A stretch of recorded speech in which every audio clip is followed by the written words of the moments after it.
హరే కృష్ణ భక్తులందరికీ ఈరోజు 9వ అధ్యాయంలో ఉన్నాము. రాజవిద్య రాజగుహ్య యోగము అని ఈ అధ్యాయానికి పేరు.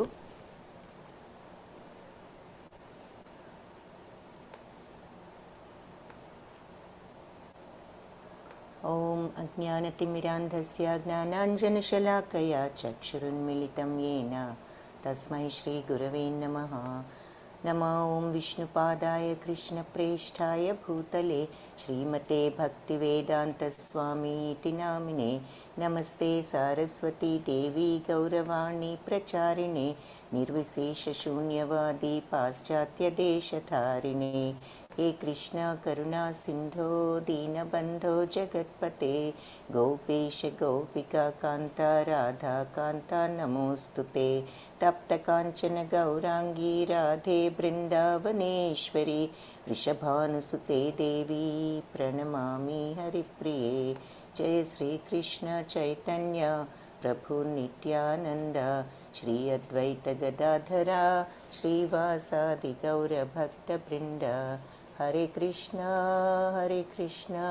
कृष्ण कृष्ण हरे हरे, हरे राम राम राम हरे हरे. हरे कृष्ण. अंदरिकी రాజవిద్య రాజగుహ్య యోగము అని ఈ అధ్యాయానికి పేరు. పరమగుహ్య అంటే పరమ రహస్యమైనటువంటి జ్ఞానము ఈ రాజవిద్య.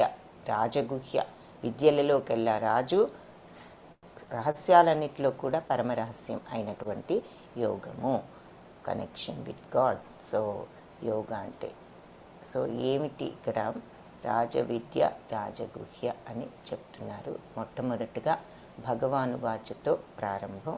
శ్రీ భగవానువాచ ఇదం తు తే గుహ్యతమం ప్రవక్ష్యాం అనసూయవే జ్ఞానం విజ్ఞానసహితం యజ్ఞాత్వా మోక్షసే శుభాత్.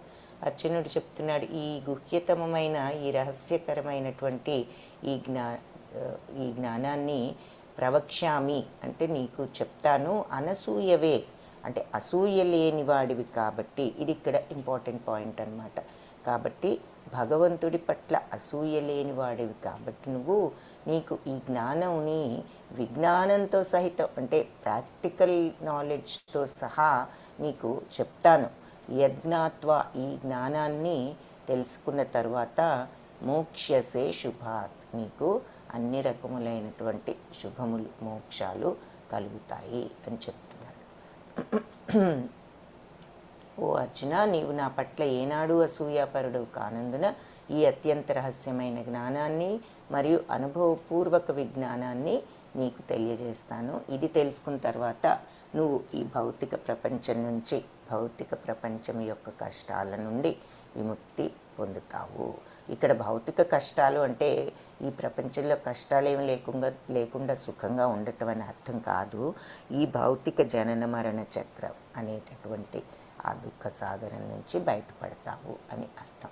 అంటే మోక్షం నీకు వస్తుంది ఈ జ్ఞానాన్ని తెలుసుకుంటే అని భగవంతుడు చెప్తున్నారు. సో ఇక్కడ జ్ఞానం అనే దాని యొక్క అసలు జ్ఞానానికి ఒక 3 దశలు ఉన్నాయి. ఏమిటంటే ఫస్ట్ రహస్యమైన జ్ఞానము. అదేమిటి? ఆత్మకు దేహానికి ఉన్న డిఫరెన్స్ ఏంటి, వ్యత్యాసం ఏంటి, అది సెకండ్ చాప్టర్లో మనం ఆత్మ అంటే ఏమిటి, మన దేహానికి ఆత్మకి ఉన్న వ్యత్యాసం చూసాం. రెండవది అతి రహస్యమైనది. మొదటిదేమో రహస్య జ్ఞానం, దేహాత్మల వ్యత్యాసం. అతి రహస్యమైనది భక్తియుక్త సేవ, భగవంతుడి పట్ల భక్తి, ఆ కృష్ణుడితో సంబంధం, ఆ యోగ అనే దాంట్లో ఇన్వాల్వ్ అవటానికి, స్థితులం అవటానికి ప్రయత్నం. అది అతి రహస్యమైన జ్ఞానం. అత్యంత రహస్యమైన జ్ఞానం ఏమిటి అంటే శుద్ధ భక్తియుత సేవతో భగవంతుణ్ణి ప్రతిస్పందన చేయగలగటము అనేది అత్యంత రహస్యమైనటువంటి జ్ఞానము అని చెప్తున్నారు. సో జ్ఞానంలో ఈ 3 దశలు ఉన్నాయి. అసలు మొట్టమొదట మనకు దేహానికి ఆత్మకు ఉన్న సంబంధం తెలుసుకోవటం. రెండవది ఇంకా రహస్యమైనది ఏమిటి అంటే భగవంతునితో కనెక్షన్, అంటే ఆ యోగాలో భగవంతుని భగవంతుడితో కనెక్షన్ పెట్టుకుంటూ ఆ యోగాలో స్థితులమై ఉండగలగటం. ఇంకా రహస్యమైనది ఏమిటంటే శుద్ధ భక్తి స్టేజ్.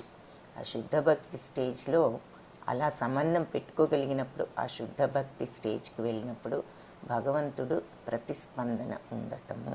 శ్రీకృష్ణుణ్ణి అంటే భగవంతుడితో మనం రియల్గా మెంటల్గా కాన్వర్సేషన్ చేయగలిగే స్థితి అన్నమాట ఫస్ట్. సెకండ్దేమో కనెక్షన్ వరకు వెళ్తుంది. మూడవది ఆ కనెక్షన్ యొక్క రిజల్ట్ భగవంతుణ్ణి ప్రతిస్పందన, భగవంతుని యొక్క రిప్లై అని అర్థం.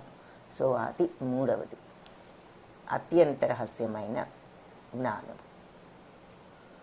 రాజవిద్యా రాజగుహ్యం పవిత్రం ఇదముత్తమం ప్రత్యక్షావగమం ధర్మ్యం సుసుఖం కర్తుమవ్యయం. రాజవిద్య రాజగుహ్యం, ఇది విద్యలలో కల్లా రాజు, రహస్యాలన్నిటిలోకి అతి పరమ రహస్యం కాబట్టి రాజగుహ్యం. సీక్రెట్స్లో రాజు వంటిది రహస్యాలలో. పవిత్రమైనది, ఉత్తమమైనది. ప్రత్యక్షావగమం ధర్మ్యం అంటే ఆత్మ యొక్క ప్రత్యక్షానుభూతిని మనకు అర్థమయ్యేలాగా చేస్తుంది. అంటే ఈ జ్ఞానం వచ్చిన వాళ్ళు ఆత్మను అనుభూతి చెందగలరు. అంటే ఏమిటి? ఆత్మానుభూతి అంటే మరి భగవంతుడితో కనెక్షన్ పెట్టుకోగలరు. ధర్మ్యం, సరే ఇది ధర్మం యొక్క పరిపూర్ణత.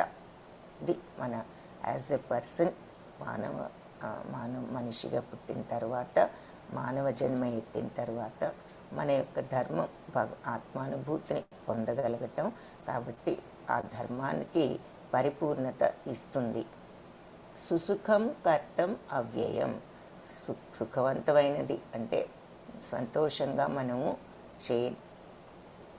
చేయదగినటువంటి అవ్యయమైనటువంటి రహస్యము అని చెప్తున్నారు. అవ్యయమైనటువంటి జ్ఞానము. సంతోషంగా సుఖవంతంగా మనం చేయగలిగినటువంటి ఈ నిర్వహింపదగినటువంటి జ్ఞానము.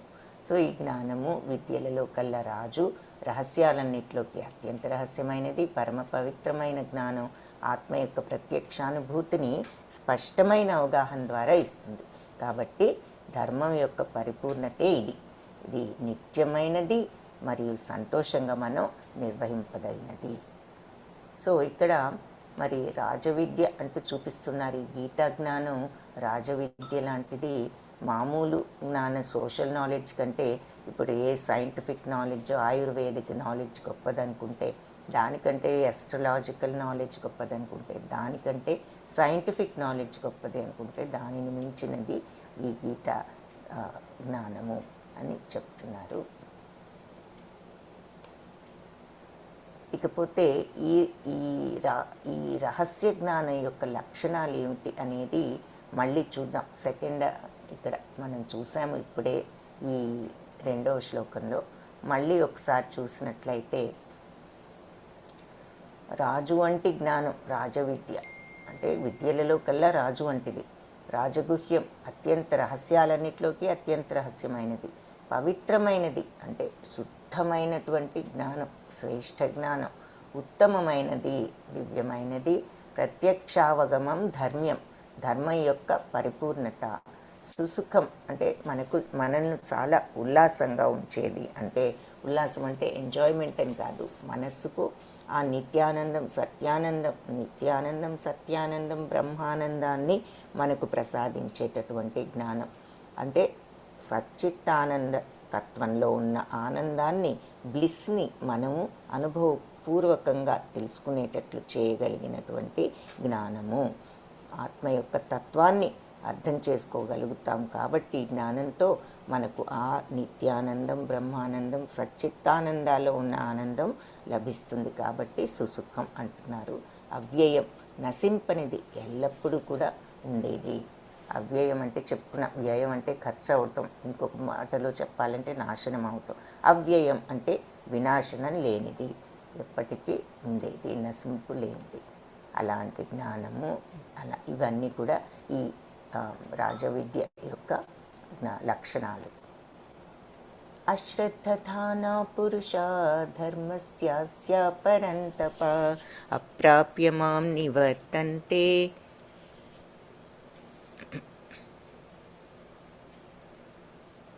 ఓకే, సౌండ్ ఇప్పుడు ఎలా ఉందో చెప్పండి.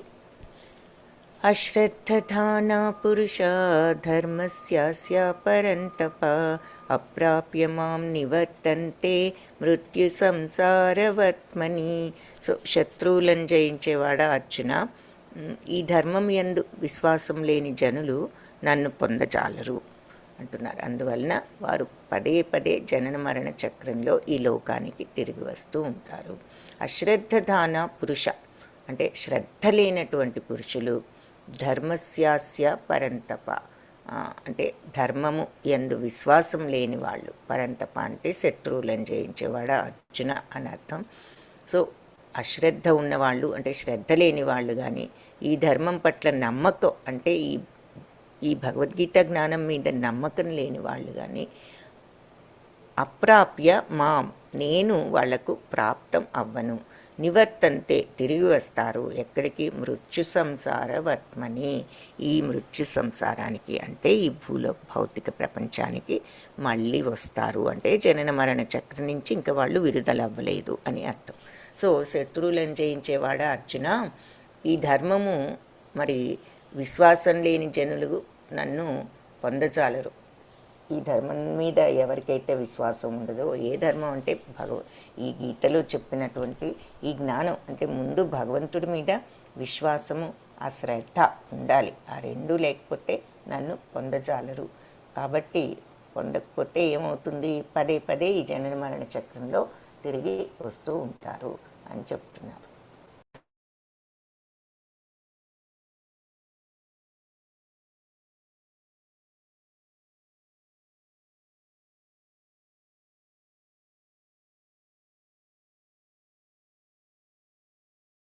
ఏం చెప్పారు మొట్టమొదటి శ్లోకంలో, నువ్వు నా పట్ల అసూయ లేని వాడివి కాబట్టి జ్ఞాన విజ్ఞాన సహితం నీకు ఈ జ్ఞానాన్ని చెప్తాను.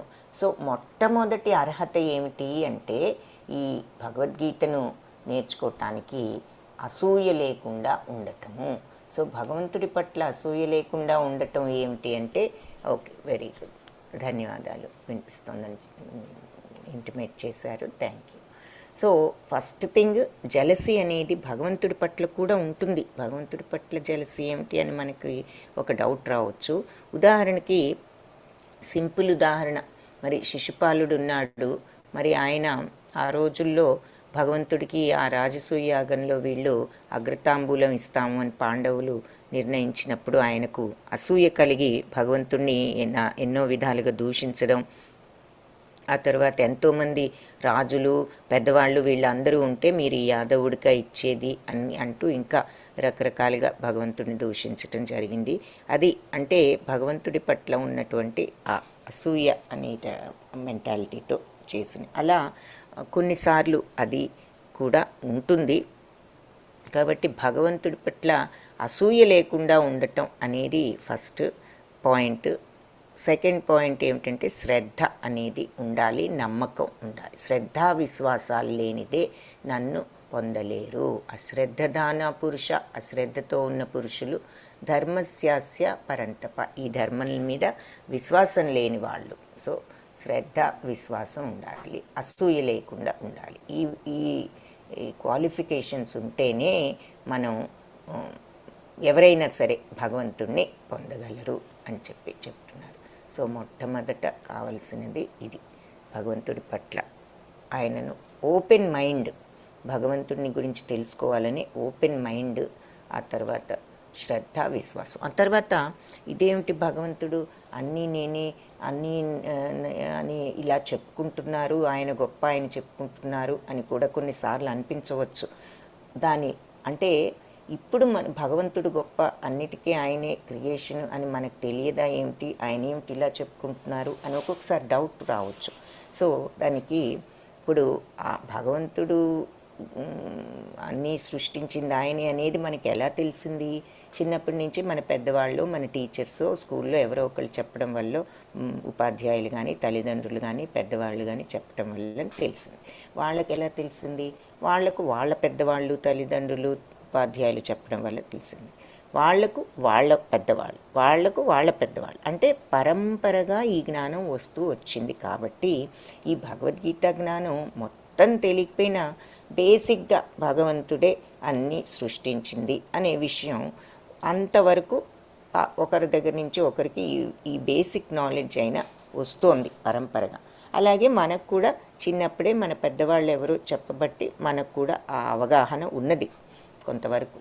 కాబట్టి మనం ఆయన చెప్పుకోవాలా, మనకు తెలియదా అని మనం అనుకుంటున్నామంటే అది ఆయన మొదట చెప్పబట్టే ఎవరికో ఈ విషయం అర్జునుడు లాంటి వాళ్లకు వాళ్ళ తదుపరి వాళ్ళకు పాస్ చేయటంతో ఆ రకంగా ఈ జ్ఞానం వస్తూ వచ్చిందనమాట. మొదట ఆయన చెప్పకపోతే మరి ఎవరికి కూడా తెలియదు. సో ఆ డౌట్ ఎవరికైనా వస్తే ఇదేమిటి భగవంతుడు ఇలా చెప్పుకుంటున్నారు, నేనే అని ఏమన్నా వస్తే దానికి కారణం ఇది. ఆయన చెప్పబట్టే మనకి ఈనాడు ఆ కొంత బేసిక్ నాలెడ్జ్ అయినా ఉన్నది. సో అశ్రద్ధ ఉన్నా మరి శ్రద్ధ లేకపోతే భగవంతుడిని పొందలేము అంటున్నారు కదా, విశ్వాసము. దానికి చిన్న ఎగ్జాంపుల్ ఇచ్చారు. ఏమిటి? మనం కనుక సీరియస్గా లేకపోతే స్కూల్లో మరి అదే క్లాస్లో మిగిలిపోతాం. అది మరి చదువుకోకపోతే శ్రద్ధగా పాస్ అవటం అనేది ఉండదు. అలాగే ఈ జనన మరణ చక్రం నుంచి బయటపడాలి, పాస్ అవ్వాలి అంటే, విముక్తి చెందాలి, ఈ చక్రం నుంచి బయటకు వెళ్ళాలి అంటే మరి మనం కూడా ఈ శ్రద్ధగా భగవంతుడిని పొందటానికి ప్రయత్నించాలి. అది ఆ మోక్షం అనేది రానంత వరకు మనం ఈ చక్రంలోనే చుట్టుకుని ఉంటాము అని చెప్పి ఇక్కడ ఒక చిన్న ఎగ్జాంపుల్ చూపిస్తున్నారు. మయా తదమిదం సర్వం జగత్ అవ్యక్తమూర్తినా మత్స్థాని సర్వభూతాని నచాహం తేష్వ అవస్థితః. సో ఇక్కడ ఈ మీనింగ్ చెప్పబోయే ముందు మన యూత్ గ్రూప్ వాళ్ళు ఎవరైనా ఉంటే ఒకసారి దయచేసి హ్యాండ్ రేస్ చేయండి. సో ఈ సమస్త విశ్వము మయా తతం ఇదం సర్వం. యూత్ గ్రూప్ వాళ్ళు ఎవరైనా ఉంటే దయచేసి హ్యాండ్ రేస్ చేయండి. ఇద్దరు హ్యాండ్ రేస్ చేశారు, ఇంకెవరైనా ఉంటే చేయండి. ఈ శ్లోక అయ్యే వరకు వెయిట్ చేద్దాం. ముగ్గురు, వెరీ గుడ్. ఇంకెవరైనా ఉంటే హ్యాండ్ రేస్ చేయండి. ఈ శ్లోక అయినాక ఒకసారి మళ్ళీ కౌంట్ చెక్ చేస్తాను. మయా తతం ఇదం సర్వం అంటే నా చేతే ఈ సర్వం జగత్తంతా కూడా, ఈ సర్వ జగత్తు నా యొక్క అవ్యక్తమూర్తిన, సమస్త విశ్వము నా అవ్యక్త రూపంతో వ్యాపింపబడి ఉన్నది. అంటే ఈ జగత్తంతా కూడా కనిపించని విధంగా నేను వ్యాపించి ఉన్నాను. మత్స్థాని సర్వభూతాన్ని, సమస్త ప్రాణులు కూడా నాలో స్థితులై ఉన్నాయి. మత్ నాలో స్థానం చేసుకుని స్థితులై ఉన్నాయి. ఎవరు? సర్వభూతాన్ని, అన్ని జీవరాశులు కూడా. నచాహం తేష్ అవస్థితః, నేను మాత్రం వాటిల్లో అని చెప్తున్నారు ఇక్కడ. సమస్త విశ్వను నా యొక్క అవ్యక్త స్వరూపంతో వ్యాపింపబడి ఉన్నది. ఈ జగత్తంతా కూడా నేను కనిపించకుండా వ్యాపించి ఉన్నాను. ప్రాణులన్నీ కూడా నాలో స్థితమై ఉన్నాయి, కానీ నేను మాత్రం వాటిల్లో స్థితుడనై లేను అని చెప్తున్నారు. దీని అర్థం ఏమిటి అని గనక మన ప్రశ్న ఇదేమిటి? అన్నిట్లో భగవంతుడు ఉన్నాడు, కానీ నేను మాత్రం వాటిల్లో లేను అంటే మరి అందరిలో పరమాత్మ ఉన్నారు కదా, ఇదేమిటిలా అంటున్నారు అని మనకి ఒక ప్రశ్న వస్తుంది. సో దానికి ఆన్సర్ ఏమిటి అంటే, మరి భగవంతుడు మన ఒక్కరికే పరిమితం కాదు, ఆయన యొక్క శక్తి అపరిమితం. సో ఆయన అందరిలో ఉన్నప్పటికీ కూడా ఆయన అపరిమితమైన శక్తి ఈ భౌతిక ప్రపంచమంతా వ్యాపించి ఉన్న ప్రతి ఒక్కరిలో ఆయన ఉన్న, ఇంకా ఈ భౌతిక ప్రపంచాన్ని మించి ఇంకా పరమై ఉన్నాను అంటే ఇంకా వేరుగా భగవంతుడు ఎంతో శక్తి ఉన్నదన్నమాట భగవంతుడికి. అందుకే పురుష సూక్తంలో కూడా రాస్తారు, ఇది భగవంతుడి శక్తిలో ఒక పావు మాత్రమే, ఇంకా ఎంతో ఏది ఈ జగత్తంతా కూడా ఈ భౌతిక జగత్తంతా కూడా ఒక పావు మాత్రమే, ఇంకా ఎంతో భగవంతుడి యొక్క శక్తి ఉన్నది అని చెప్పి. సో అందరిలో ఉన్న ఈ జగత్తంతా వ్యాపించి కనపడకుండా ఉన్నా కూడా ఎంతో, అంతేకాదు అదే దానికే లిమిట్ అయి లేదు నా శక్తి, ఇంకా ఎంతో శక్తి భగవంతుడికి అపరిమితమైన శక్తి ఉన్నది అన్నది ఈ మాటకు అర్థం అన్నమాట. ఇదొక్కటే కాదు, భగవంతుడి శక్తి దీనికే లిమిట్ అయి లేదు, ఇంకా అన్లిమిటెడ్ ఎనర్జీ ఉన్నది భగవంతుడికి, మనకు తెలియని ఎంతో శక్తి ఇంకా ఉన్నది అని అర్థం. సో ఇక్కడ భౌతిక ప్రపంచం మళ్ళీ చూస్తున్నాం. గోలోక చాట్ అందరూ నిన్న పోస్ట్ చేసి ఉంటారు, చూసే ఉంటారు. హరే కృష్ణ కళ్యాణి మాతాజీ, మనం గోలోకాల్ చాట్ పోస్ట్ చేశాం కదా. నిన్న మాతాజీ చేశారు మాతాజీ. హరే కృష్ణ మాతాజీ. హరే కృష్ణ మాతాజీ, ధన్యవాదాలు. సో మీరు గోలోక చాట్ చూస్తే ఇదంతా మీకు క్లియర్గా కనిపించుంటుంది. నిన్న క్లాస్లో కూడా చూసాము. పైన సత్యలోకము, తపోలోకము, జనలోకము, మహర్లోకం, స్వర్గలోకం, ఇవన్నీ కూడా పైలోకాలు. మధ్యలో లోకం ఏమిటి అంటే భూలోకం. కింది లోకాలు ఏమిటి అంటే అతల, వితల, సుతల, తలాతల, మహాతల, రసాతల, పాతాళ లోకాలు అని చెప్పి కింద లోకాలని పేర్లన్నీ ఇక్కడ ఇచ్చారు. సో ఈ గర్భోదక సముద్రంలో ఉన్న గర్భోదక సాయి విష్ణు, ఆయన నాభి నుంచి ఈ మొత్తం భౌతిక ప్రపంచం రావటం అంటే బ్రహ్మదేవుడు పుట్టటం, అది అన్నిటికంటే పైన ఉన్నటువంటి లోకం సత్యలోకం. ఆ తర్వాత మిగిలిన లోకాలు భూలోకం, కింది లోకాలు అన్నీ కూడా మనం ఇక్కడ హయ్యర్ ప్లానెట్స్ అంటే పైలోకాలు, సటిల్ సూక్ష్మలోకాలని కూడా అంటారు. మధ్యలో ప్లానెట్స్ సటిల్, గ్రోస్ అంటే సూక్ష్మ, స్థూల సూక్ష్మ రెండు ఉంటాయి అందులో అని అంటున్నారు. ఇకపోతే కింది లోకాలు ఓన్లీ స్థూల అని అంటున్నారు అన్నమాట. సో అంటే జ్ఞానం అనేది పైలోకాల్లో ఉన్నది, ఆ బుద్ధి మధ్యలో దానికేమో రెండు ఉన్నాయి, కింది దానికి అసలు ఆ రెండోది సూక్ష్మ అంటే ఏంటి, మనసు, బుద్ధి, అహంకారం అంటే సరి అయిన బుద్ధి అనేది, అంటే గ్రోస్ అంటే ఇంకా ఫైనైట్ క్వాలిటీస్ ఏమీ ఉండవు ఆ కింది లోకాల్లో అన్నట్లుగా అర్థం చేసుకోవచ్చు. బట్ బేసిక్లీ అందుకని ఈ లోకాలన్నిటినీ కూడా 3 లోకాలు అని కూడా అంటారు. 14 లోకాలు ఉంటే 3 లోకాలే అంటున్నారేంటి అని మనకు ఒక ప్రశ్న వస్తే కనుక, పైలోకాలు, మధ్యలోకాలు, క్రింది లోకాలు అని చెప్పి వాటిని బ్రాడ్గా డిఫైన్ చేశారు. బట్ విడివిడిగా డీటెయిల్గా చూడాలంటే ఈ 14 లోకాస్ ఉన్నాయి భౌతిక ప్రపంచంలో. మళ్ళీ ఇక్కడ మరి క్షీరసాగరంలో శ్వేతదీపంలో మనకు లక్ష్మీదేవితో సహా ఉన్నటువంటి క్షీరోదక సాయి విష్ణు ఇక్కడ పైన పూర్తిగా లేదు ఈ చిత్రంలో. ఆయన భౌతిక ప్రపంచంలో ఉన్న అందరి హృదయాలలో పరమాత్మ రూపంలో ఉన్నారు. సో ఈ గర్భోదక సాయి విష్ణు నుంచి భౌతిక ప్రపంచం ఉద్భవించింది.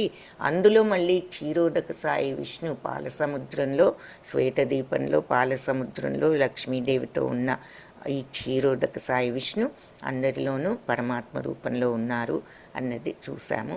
కానీ ఈ గర్భోదక సాయి విష్ణు అయినా క్షీరోదక సాయి విష్ణు అయినా అన్ని భగవంతుడి యొక్క ఎక్స్టెన్షన్స్, విస్తరణలు అని తెలుగులో అంటున్నారు. అంటే ఏమిటి, భగవత్ శక్తికి అవి ఎక్స్టెన్షన్స్ అని చెప్తున్నారన్నమాట.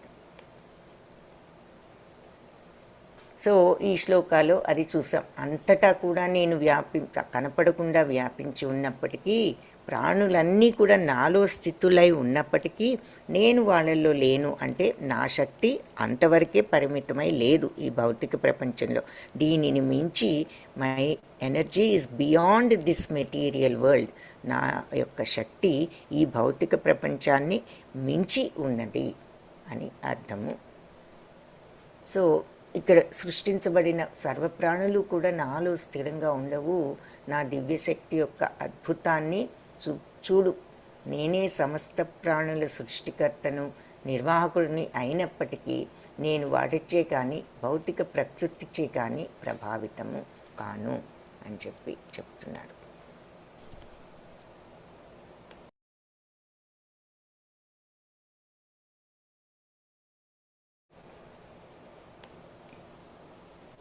అంటే భగవత్ శక్తి ఏమిటో చెప్తున్నారు. సో మనం ఒక్కసారి అసలు ఈ చాప్టర్లో ఏం చదువుతున్నాము, ఏం తెలుసుకుంటున్నాం అని గనక బ్రీఫ్గా చూసినట్లయితే మొదటి 3 శ్లోకాల్లో ఆ, ఈ రాజవిద్య, ఈ గుహ్యమైనటువంటి ఈ విద్య ఎలాంటిది అనేది చెప్పారు, చూసాము. ఆ తర్వాత 4 నుంచి 10 ఇప్పుడు చూస్తున్నటువంటి శ్లోకాలు అన్నమాట అవి. ఐశ్వర్య జ్ఞానం అంటే భగవంతుడితో సంబంధం, భగవంతుడికి ఈ జగత్తుతో ఉన్నటువంటి కనెక్షన్ ఎలాంటిది అనేది ఈ శ్లోకాల్లో చూస్తాం. 4 నుంచి 10 వరకు అవే ఇప్పుడు మనం చూస్తున్నటువంటి శ్లోకాలు. సో తర్వాత డిఫరెంట్ టైప్స్ ఆఫ్ వర్షిప్పర్ అంటే భక్తులలో రకాలు, అది 11 నుంచి 25. ఆ తర్వాత గ్లోరీస్ ఆఫ్ కృష్ణ భక్తి అంటే కృష్ణ భక్తి వల్ల వచ్చేటటువంటి ఆనందం, ఆ గ్లోరీస్ అంటే వైభవాలు అన్నమాట. అవి 26 నుంచి 34 వరకు. కృష్ణునిపై భక్తి భావం ఉన్నప్పుడు మనకు కలిగేటటువంటి ఆ ఆనందం ఎలాంటిది, వైభవం ఏమిటి భక్తులకు అన్నది లాస్ట్ 26 నుంచి 34 వరకు చెప్తారు. సో ప్రస్తుతం మనం 4 నుంచి 10 ఈ భాగంలో ఉన్నాము. ఇక్కడ ఏం చూస్తున్నామంటే ఐశ్వర్య జ్ఞానము. ఐశ్వర్యం అంటే డబ్బు కాదు, భగవంతుడి యొక్క ఐశ్వర్యం అంటే ఆయన యొక్క వైభవము, గొప్పతనము, మహత్యము అని అర్థం. ఆ జ్ఞానం తెలుసుకుంటున్నాము. భగవంతుడికి ఈ ప్రపంచంతో, ఈ భౌతిక ప్రపంచంతో భగవంతుడికి ఉన్నటువంటి ఆ సంబంధం ఏమిటి అనేది చూస్తున్నాము. సో 4 నుంచి 10 వరకు అన్నారు కాబట్టి మనం ఇప్పుడే అది స్టార్ట్ చేసాం. 4th దాంట్లో చెప్పారు ఏమని, ఈ సమస్త విశ్వము కూడా అవ్యక్తంగా నేను మొత్తం ప్రపంచంలో వ్యాపించి ఉన్నప్పటికీ, సమస్త ప్రాణులు నాలోని స్థితులై ఉన్నప్పటికీ నేను వాళ్ళ వరకే పరిమితం కాదు. నా యొక్క శక్తి అపరిమితం, దీనిని మించి ఇంకా ఉన్నది. మనం ఇక్కడి వరకే చూస్తున్నాం, కానీ దీనిని మించి నిన్న మనం గోలోక చాట్లో చూసాం. ఈ భౌతిక ప్రపంచాన్ని మించి ఇంకా ఎంతగానో పైలోకాలు అన్నీ కూడా నిన్న గోలోక చాట్లో చూసాం. సో భగవంతుడి యొక్క శక్తి ఇంతవరకే పరిమితం కాదు అని దాని యొక్క అర్థం. ఆ తర్వాత మరి అన్నీ కూడా సృష్టించబడి సమస్త ప్రాణులు ఉన్నప్పటికీ ఉన్నాయి, నా దివ్యశక్తి తిలకించు, నేను సమస్త ప్రాణుల సృష్టికర్తను నిర్వాహకుడును అయినప్పటికీ నేను వాటితో కానీ లేదా భౌతిక ప్రకృతితో కానీ ప్రభావితం కాను. అంటే దాని అర్థం ఏమిటి, మనం నిన్న మొన్న కూడా చెప్పుకున్నాం.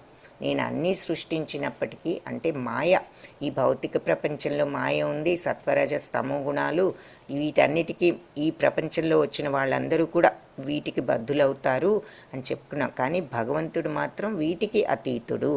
అదే దీనికి అర్థం. నేను వాటిచే ప్రభావితం కాను అంటే ఈ భౌతిక ప్రకృతిచే ప్రభావితం కానంటే భౌతిక ప్రకృతిలో ఉన్నటువంటి గుణాలు, సత్వరజస్తమో గుణాలతో చేత నేను ప్రభావితుడను కాను అని చెప్తున్నారు. సర్వత్రా వీచే ప్రబలమైన గాలి కూడా ఎల్లప్పుడూ ఆకాశంలోనే స్థితమై ఉన్నట్లు, అదేవిధంగా అన్ని ప్రాణులు కూడా ఎల్లప్పుడూ నా మీదే, నాలోనే స్థితులై ఉంటాయి. మరి ఈ ఆకాశం, ఈ చూస్తున్నాం ఈ స్పేస్, ఎంత ప్రచండంగా వీచే గాలైనా అక్కడే ఉంటుంది, ఇంకెక్కడికి వెళ్ళలేదు.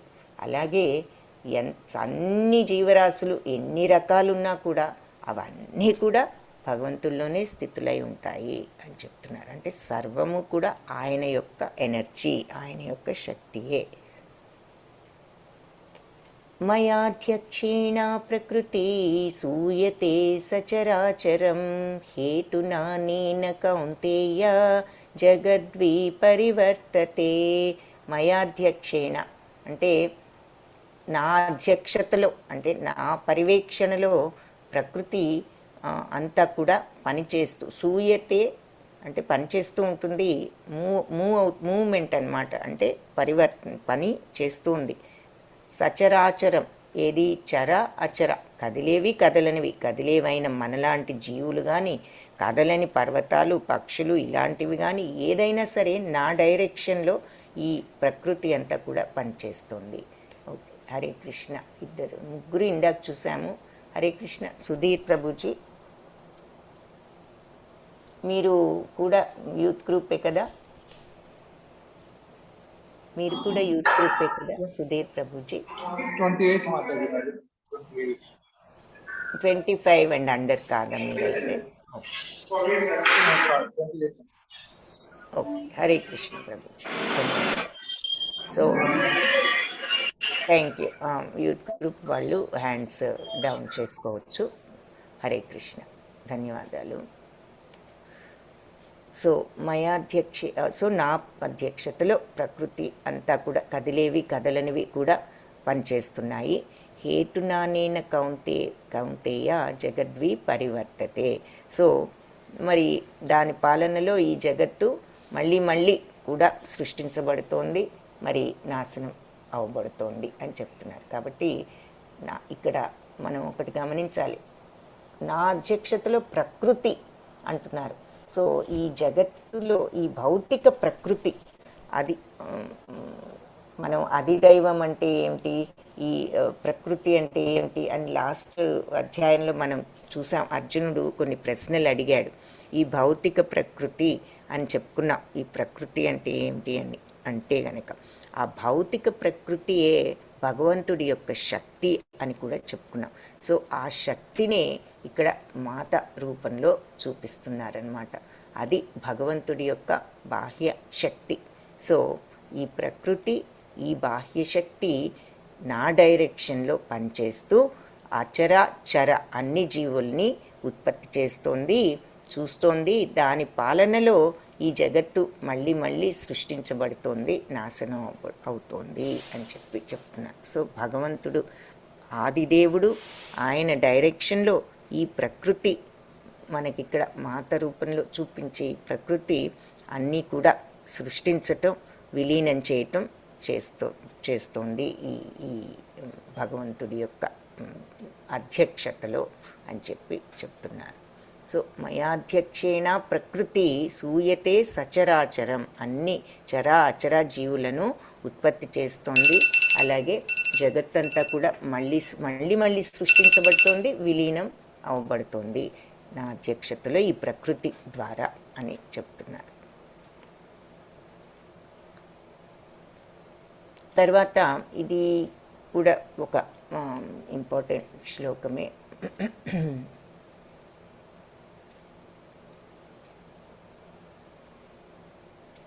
దీంట్లో లాస్ట్ శ్లోక కూడా వెరీ వెరీ ఇంపార్టెంట్ శ్లోక. అవజానంతి మామూఢ మానుషీం తనుమాశ్రితం పరం భావం అజానంతో మమా భూత మహేశ్వరం. సో నేను మనుష్య రూపంలో అవతరించినప్పుడు అవజానంతి మా మూఢులు నన్ను తెలుసుకోలేక అవజానంతి మాం తెలుసుకోలేక అని ఎవరిని నన్ను మూఢులు మానుషీం తనుమాశ్రితం, నేను ఈ శరీరంతో వచ్చినప్పుడు మూఢులైనటువంటి మనుష్యులు నన్ను తెలుసుకోలేకపోతున్నారు. నేను మానవ శరీరంతో అవతరించినప్పుడు కొంతమంది మూఢులు నన్ను తెలుసుకోలేకపోతున్నారు. పరంభావం అజానంతో, ఈ నాలో ఉన్న దివ్యత్వాన్ని వాళ్ళు అండర్స్టాండ్ చేసుకోలేకపోతున్నారు. ఇంకా మమా భూత మహేశ్వరం, నేను సర్వజీవులకు మహేశ్వరుడినని తెలుసుకోలేకపోతున్నారు.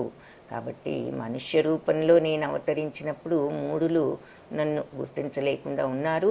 సకల భూతాలకు మహేశ్వరుడినైన నా యొక్క వ్యక్తిత్వాన్ని, దివ్యత్వంగాని వాళ్ళు అర్థం చేసుకోలేకపోతున్నారు అని చెప్తున్నారు.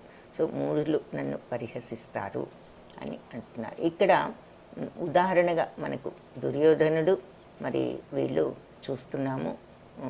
వాళ్ళు మరి భగవంతుడిని, పాండవులు వాళ్ళు కజిన్స్ అయినప్పటికీ మరి పాండవులు భగవంతుడిని దైవంగా గుర్తించగలిగారు, వీళ్ళు గుర్తించలేకపోయారు. సో అదొక ఉదాహరణగా ఇక్కడ చూపిస్తున్నారు. మహాత్మానస్తు మాం పార్థ దైవీం ప్రకృతిమాశ్రిత భజంత్య అనన్యా మనసో జ్ఞాత్వా భూతాదిమవ్యయం. సో మహాత్ములు ఎవరు? ఓ పార్థ, నా యొక్క దివ్యమైన శక్తిని ఎవరైతే ఆశ్రయిస్తారో అటువంటి మహాత్ములు సమస్త సృష్టికి కూడా నేనే మూలానని వాళ్ళు అర్థం చేసుకోగలరు. అనన్య చిత్తంతో భజంత్య అనన్య మనసో, అనన్య చిత్తంతో మనస్సుతో ఎవరైతే నన్ను భజిస్తారో పూజిస్తారో నా యందు మనస్సును లగ్నం చేస్తారో జ్ఞాత్వా భూతాదిం అవ్యయం వాళ్ళు తెలుసుకోగలుగుతారు నన్ను అని చెప్పి చెప్తున్నారు. అవ్యయుడనని ఈ అన్న విషయం. సో నా దివ్య శక్తిని ఆశ్రయించిన మహాత్ములు నేనే సమస్త సృష్టికి కూడా మూలాన్నని తెలుసుకుంటారు. వాళ్ళు అనన్య చిత్తంతో కేవలం మనస్సంతా కూడా నా మీద లగ్నం చేసి నా భక్తిలో నిమగ్నం అవుతారు అని చెప్తున్నాను.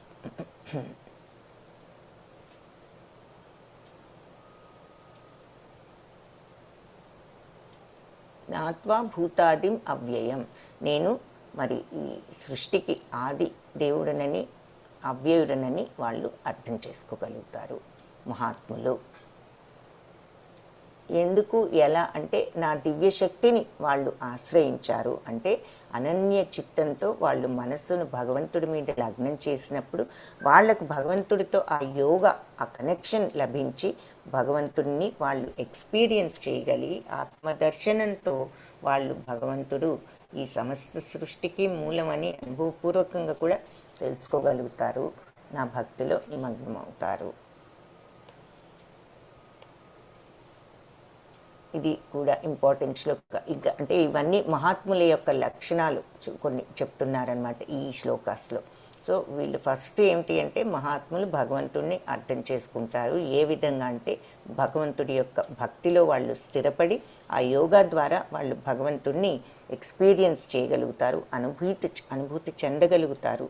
కాబట్టి వాళ్ళకు భగవంతుడి యొక్క గొప్పతనం అర్థమవుతుంది. ఇక్కడ ఆ మహాత్ములు ఎలా ఉంటారు, ఏం చేస్తారు అనేది ఇక్కడ చూస్తున్నాం. సతతం కీర్తయంతో మాం యతంతశ్చ దృఢవ్రత నమస్యంతశ్చ మాం భక్త్యా నిత్యాయుక్త ఉపాసతే. సతతం కీర్తయంతో మాం, ఎప్పుడు నిరంతరం నన్ను కీర్తిస్తూ ఉంటారు అంటే నా యొక్క దివ్యలీలలను గానం చేస్తూ ఉంటారు. యతంతశ్చ దృఢవ్రత, సో ఇందులో ఈ దృఢ సంకల్పంతో ఈ పనులలో వాళ్ళు నిమగ్నమై ఉంటారు. నమస్యంతశ్చ, భగవంతుడికి నమస్కరిస్తూ అంటే ఎప్పుడు ప్రార్థిస్తూ మనస్సులో ఆ ప్రార్థనా భావంతో ఉంటూ మాం భక్త్యా, నా భక్తులు నిత్యాయుక్త, నిత్యము కూడా ఇందులో యుక్తులై స్థితులై ఈ ఉపాసనలో ఉంటారు అని చెప్పి చెప్తున్నారు. ఉపాసతే, ఈ ఉపాసనలో నిత్యము వాళ్ళు యుక్తులై స్థితులై ఉంటారు. కాబట్టి మహాత్ములు ఎప్పుడు కూడా నా యొక్క దివ్యలీలలను కీర్తన చేస్తూ ఉంటారు, కీర్తిస్తూ ఉంటారు. అంటే కీర్తనల ద్వారా పాడుకుంటూ ఉంటారు నా లీలలను. అలాగే దృఢవ్రతులై ఈ ఈ దీనిలో వాళ్ళు పరిశ్రమిస్తూ ఉంటారు, ఈ యోగాలో ఈ పనులలో. నమస్యంతశ్చ అంటే వినయంతో మరి భగవంతుడి ముందు ప్రణమిల్లుతూ ఆయనను, అంతేకాదు శారీరకంగానే కాదు దీని అర్థం మానసికంగా కూడా ఆ ప్రార్థనా భావంతో ఉండటం, భగవంతుడిని ఆ భక్తి భావంతో పూజించటం మానసికంగా అని కూడా అర్థం. ఎందుకంటే ఎప్పుడూ ఇదే పూజలో ఉండం కాబట్టి. నమస్యంతశ్చ మాం భక్త్యా, భక్తితో నాకు నమస్కరిస్తూ ప్రార్థిస్తూ నిత్యాయుక్త ఉపాసతే, నిత్యము ఈ ఉపాసనలో యుక్తులై ఉంటారు. నిరంతరము వాళ్ళు నన్ను ఈ భక్తితో ఆరాధిస్తూ ఉంటారు. ఇది ఇంపార్టెంట్ శ్లోకానే కాబట్టి ప్రాక్టీస్ చేయాలనుకునే వాళ్ళు హ్యాండ్ రైజ్ చేస్తారా? చేద్దాము.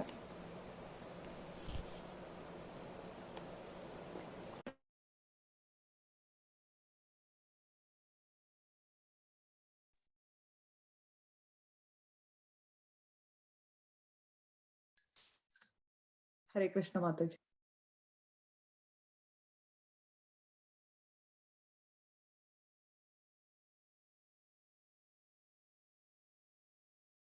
హరే కృష్ణ మాతాజీ చెప్పండి. సతతం కీర్తయంతో మాం सततं कीर्तयन्तो मां యతంతశ్చ దృఢవ్రత यतन्तश्च दृढव्रता నమస్యంతశ్చ మాం భక్త్యా नमस्यन्तश्च मां भक्त्या నిత్యాయుక్తా ఉపాసతే. नित्यायुक्ता उपासते। हरे कृष्ण వెరీ माता గుడ్. जी। హరే కృష్ణ మాతాజీ.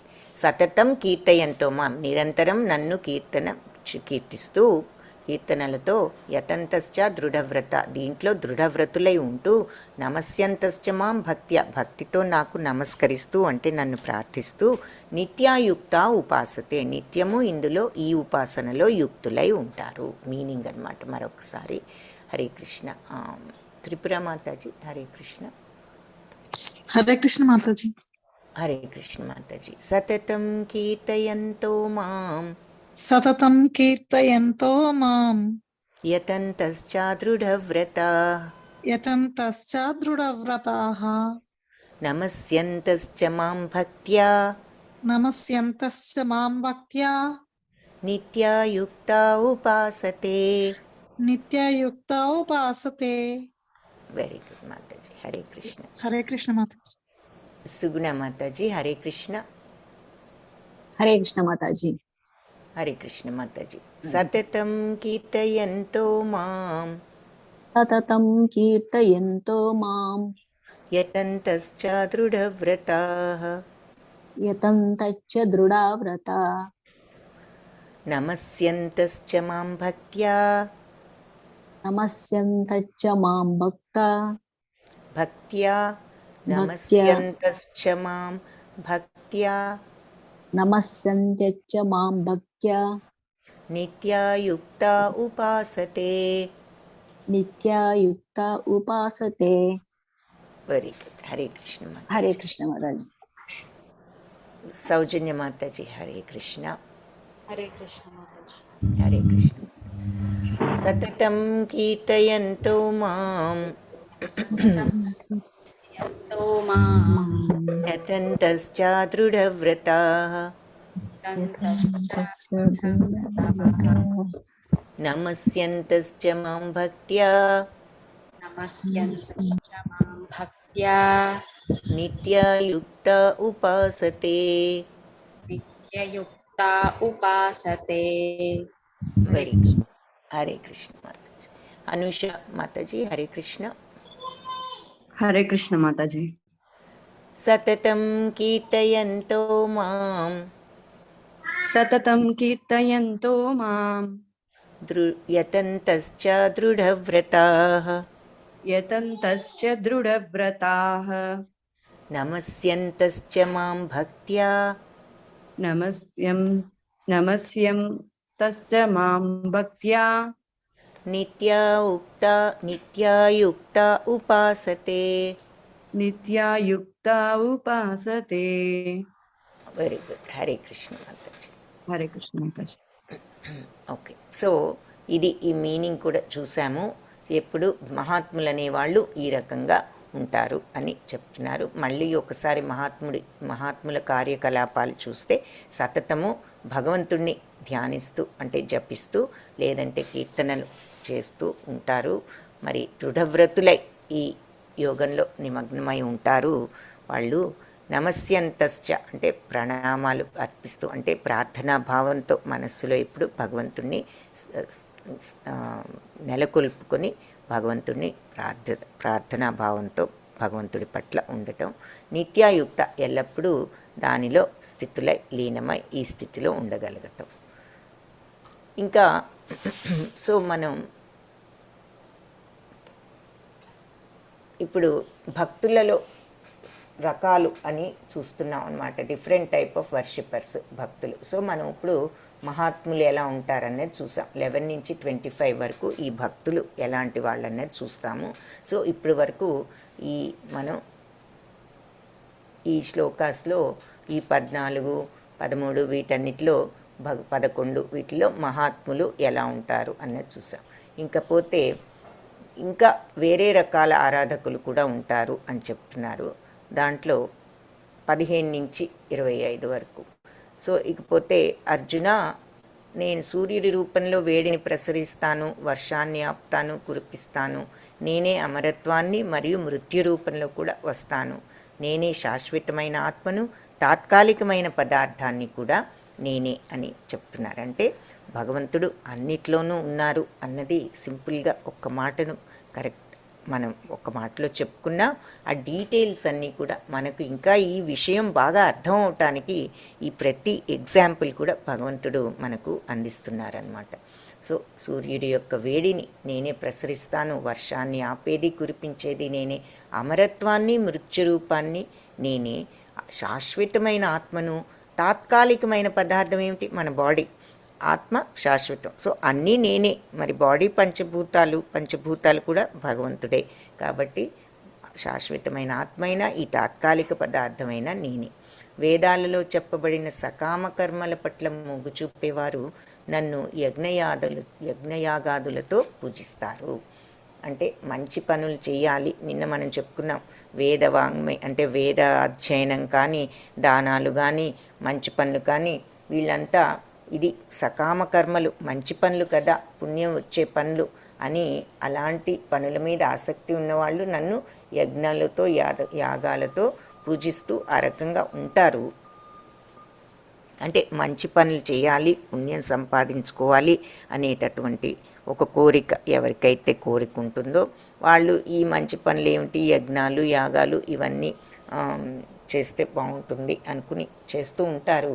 ఈ యజ్ఞాలు అయిన తర్వాత సోమరస పానం అనేటటువంటి ఒకటి ఉంటుంది. ఆ యజ్ఞాల వల్ల వచ్చేటటువంటి సోమరసం, ఆ సోమరసం తాగితే పాపాలన్నీ పోతాయి అని ఒక నమ్మకం మన వేదాల వల్ల మనకు తెలిసిన విషయం. కాబట్టి ఆ సోమరసం పానం చేయటం ద్వారా పాపాలన్నీ పోయి పవిత్రమై వీళ్ళు స్వర్గలోకాలకు వెళ్ళాలని కోరుకుంటూ ఉంటారు. వాళ్ళ పుణ్యఫలాల కారణంగా వాళ్ళు స్వర్గాధిపతి అయిన ఇంద్రుడి లోకానికి వెళ్తారు. మళ్ళీ అక్కడ స్వర్గ భోగాలన్నీ కూడా వాళ్ళు అనుభవించగలుగుతారు అని చెప్తున్నారు.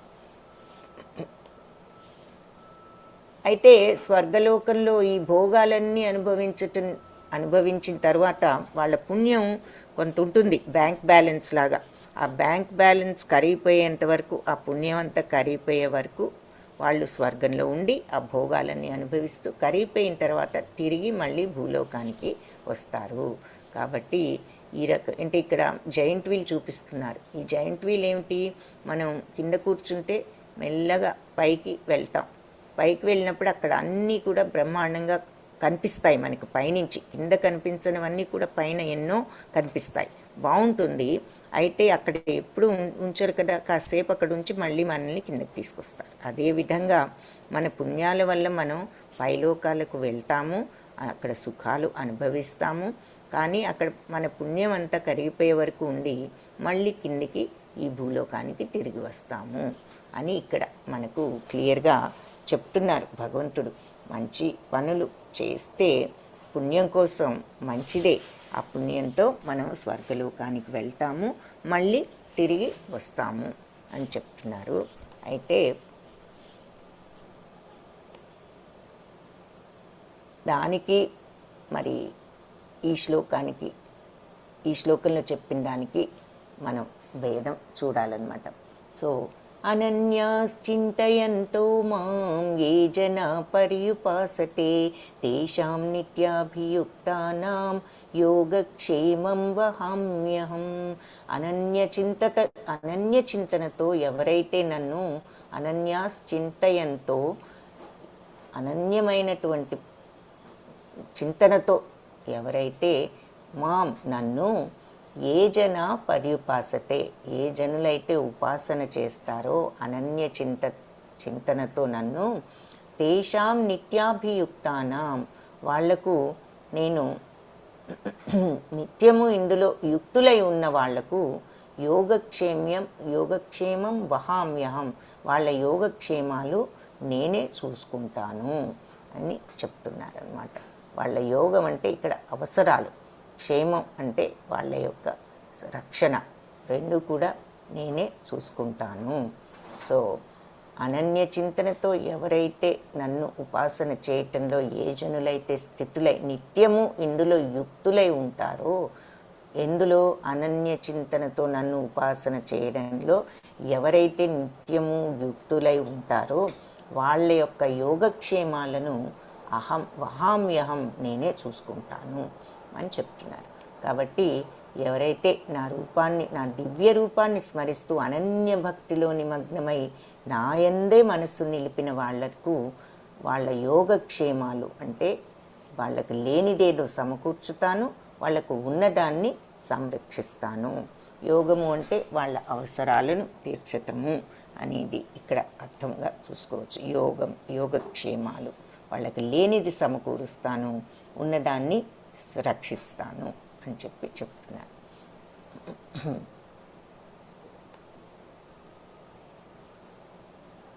యాంతి దేవవ్రతా దేవాన్ పితॄన్ యాంతి పితృవ్రతా భూతాని యాంతి భూతేజ్యా యాంతి మధ్యాజినోపి మాం. దేవతలను పూజించేవారు దేవతల్లో జన్మిస్తారు, పితృదేవతలను ఆరాధించేవారు పితృలోకాలకు వెళ్తారు, భూత ప్రేతాలను అర్చించేవారు అలాంటి లోకాల్లో పుడతారు. కానీ నా భక్తులు మాత్రం నన్నే చేరుకుంటారు అని ఇక్కడ ఈ శ్లోకంలో చెప్తున్నారు. సో ఎవరైతే అంటే మనం దేవతలను పూజిస్తే దేవతలోకానికి వెళ్తాం, పితృదేవతలు అయితే పితృలోకాలకు వెళ్తాం, భూత ప్రేతాలను అర్చించే వాళ్ళు అలాంటి లోకాల్లో పుడతారు, మరియు నా భక్తులు నన్నే చేరుకుంటారు.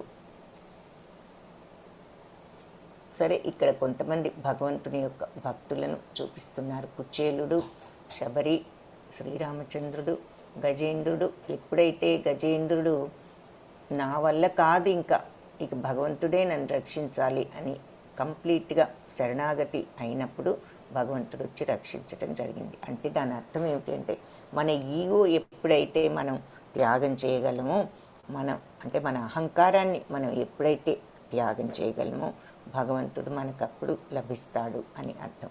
మరి మనం ప్రతిదీ నేనే చేస్తున్నాననే ఫీలింగ్తో ఉంటాం. ఎప్పుడైతే ఆ ఫీలింగ్ని మనం వదులుకుని భగవంతుడే మనతో చేయిస్తున్నాడు అనేటటువంటి ఒక నమ్మకం, ఒక భావం మనలో ఎప్పుడైతే కలుగుతుందో అది శరణాగత తత్వం. సో ఆ అహంకారాన్ని వదలగలిగినప్పుడు ఆ శరణాగత తత్వం అలవడుతుంది. అది వచ్చినప్పుడే భగవంతుడు వెంటనే మన దగ్గరకు రావటం జరుగుతుంది అన్నదానికి ఈ గజేంద్రుడు మోక్షం అనే కథ మనకు ఉదాహరణ. సో ఇక్కడ కామన్గా ఉన్నది ఏమిటి అంటే అందరూ కూడా వాళ్ళ అచంచల భక్తి విశ్వాసాలు భగవంతుడి మీద. కుచేలుడు కానీ, శబరి కానీ, గజేంద్రుడు కానీ. ఈ భక్తి అనేది చాలా సరళమైనది. ఇది కూడా చాలా ఇంపార్టెంట్ శ్లోక. పత్రం పుష్పం ఫలం తోయం యో మే భక్త్యా ప్రయచ్చతి తదహం భక్త్యుపకృతం అశ్నామి ప్రయతాత్మనః. పత్రమైన, ఆకైన, పుష్పం, పువ్వైన, ఫలమైన, పండైన, తోయం అంటే నీరైన, యోమే భక్త్యా ప్రయచ్చతి ఎవరైతే నాకు భక్తితో సమర్పిస్తారో తదహం భక్త్యుపహృతం దానిని నేను ఆ భక్తితో ఇచ్చేదాన్ని నేను తీసుకుంటాను, స్వీకరిస్తాను. అశ్నామి ప్రయతాత్మనః చాలా సంతోషంగా నేను స్వీకరిస్తాను. సో స్వచ్ఛమైన మనస్సు గల నా భక్తుడు ప్రేమతో నాకు భక్తితో ఆకైన, పువ్వైన, ఫలమైన, ఆఖరికి నీరైనా సరే సమర్పిస్తే దానిని నేను సంతోషంగా స్వీకరిస్తాను. సో మనకు భగవంతుడికి మన ఛాయశక్తుల సమర్పించటానికి ట్రై చేస్తాం. కానీ ఏదైనా సరే మనం చేయగలిగింది ఏదైనా భక్తితో సమర్పిస్తే అది భగవంతుడికి అది చాలు. భక్తి చాలా సరళమైనది, అంటే చాలా మృదువైనది. ఆ భావం మనసులో ఆర్ద్రత భగవంతుడి పట్ల ఉన్నట్లయితే అది మనం ఏదిచ్చినా ఆ భావంతో ఆయన సంతోషంగా స్వీకరిస్తారు. ఇక్కడ ఎగ్జాంపుల్గా ఏం చూపిస్తున్నారు, ఒక భాగవతంలో స్టోరీ.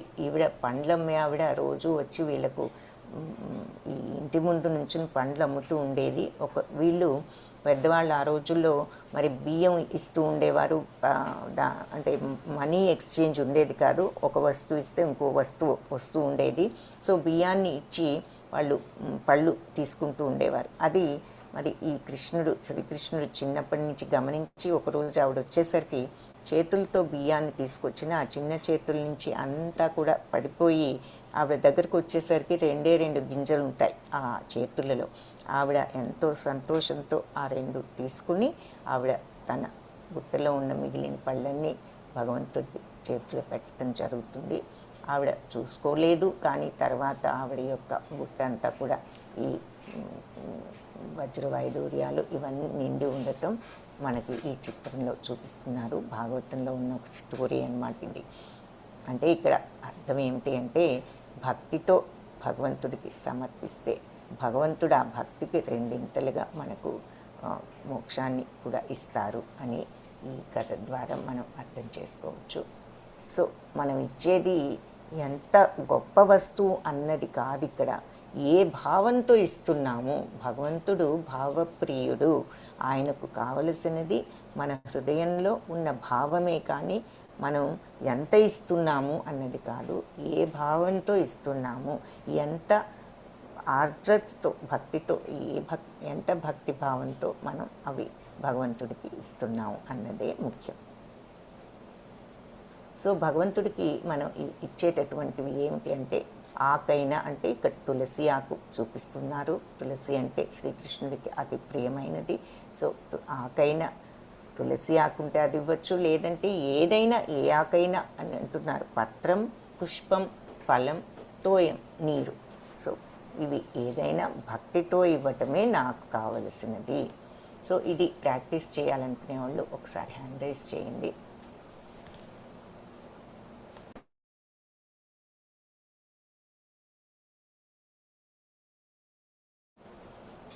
హరే కృష్ణ. సౌజన్య మాతాజీ హరే కృష్ణ. హరే కృష్ణ మాతాజీ. హరే కృష్ణ మాతాజీ. పరే పత్రం పుష్పం ఫలం తోయం, పత్రం పుష్పం ఫలం తోయం, యో మే భక్త్యా ప్రయచ్చతి, యో మే భక్త్యా ప్రయచ్చతి, తదహం భక్త్యుపహృతం, తదహం భక్త్యుపహృతం, అశ్నామి ప్రయతాత్మనః, అశ్నామి ప్రయతాత్మనః. Very good. హరే హరే కృష్ణ కృష్ణ మాతాజీ. దుర్గా మాతాజీ హరే కృష్ణ. హరే కృష్ణ మాతాజీ. హరే కృష్ణ మాతాజీ. పత్రం పుష్పం ఫలం తోయం, పత్రం పుష్పం ఫలం తోయం, యో మే భక్త్యా ప్రయచ్చతి, యో మే భక్త్యా ప్రయచ్చతి, తదహం భక్త్యుపహృతం, తదహం భక్త్యుపహృతం, అశ్నామి ప్రయతాత్మనః. అశ్నామి ప్రయతాత్మనః. Very good. హరే కృష్ణ హరే మాతాజీ. కృష్ణ మాతాజీ. హరే కృష్ణ త్రిపుర మాతాజీ. హరే కృష్ణ మాతాజీ.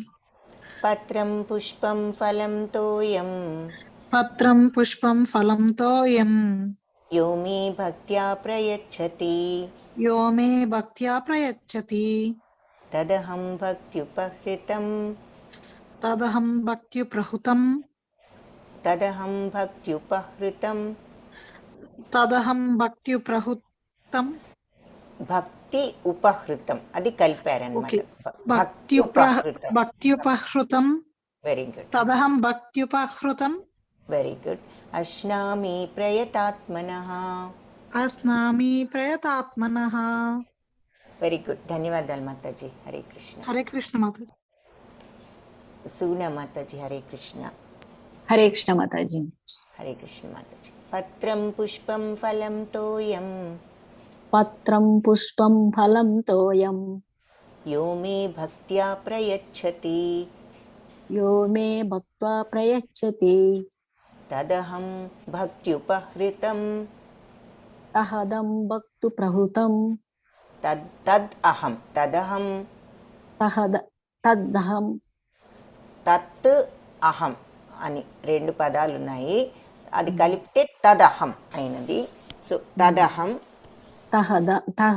తదహం భక్తి భక్తి ఉపహృతం, ఉపహృతం, భక్త్యుపహృతం, భక్తి ప్రహృతం, భక్తి ఉపహృతం, భక్తి ఉపహృతం, తదహం భక్తి ఉపహృతం, తదహం భక్తు ప్రహృతం, ఉపహృతం. ఉపహృతం. అశ్నామి ప్రయతాత్మనః. अस्नामि प्रयतात्मनः। Very good. హరే కృష్ణ మాతాజీ, ధన్యవాదాలు. हरे कृष्ण माताजी. హరిణి మాతాజీ, హరే కృష్ణ. హరే పత్రం పుష్పం ఫలం తోయం.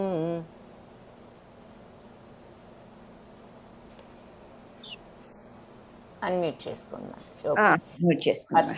అది పత్రం పుష్పం ఫలం తోయం పత్రం పుష్పం ఫలం తోయం యో మే భక్త్యా ప్రయచ్చతి మే భక్త్యా ప్రయచ్చతి తదహం భక్త్యుపహృతం అహం భక్త్యుపహృతం అస్నామి ప్రయతాత్మనః. మీ ప్రయతాత్మనః. హరే కృష్ణ మాతాజీ. హరే కృష్ణ మాతాజీ, వెరీ గుడ్, ధన్యవాదాలు. అనుష మాతాజీ, హరే కృష్ణ. హరే కృష్ణ మాతాజీ. పత్రం పుష్పం ఫలం తోయం పత్రం పుష్పం ఫలం తోయం యో మే భక్త్యా ప్రయచ్చతి యో మే భక్త్యా ప్రయచ్చతి తదహం భక్త్యుపహృతం తదహం భక్త్యుపహృతం అస్నామి ప్రయతాత్మనః. అస్నామి ప్రయతాత్మనః. వెరీ గుడ్, ధన్యవాదాలు మాతాజీ. సో ఇది మీనింగ్ చూసాము. హరే కృష్ణ మాతాజీ. స్వచ్ఛమైన మనసుతో మనం పత్రమైన, పుష్పమైన, ఫలమైన, నీరైన భక్తితో సమర్పిస్తే భగవంతుని దాన్ని సంతోషంగా స్వీకరిస్తాను అని చెప్తున్నారు. సో ఇంకా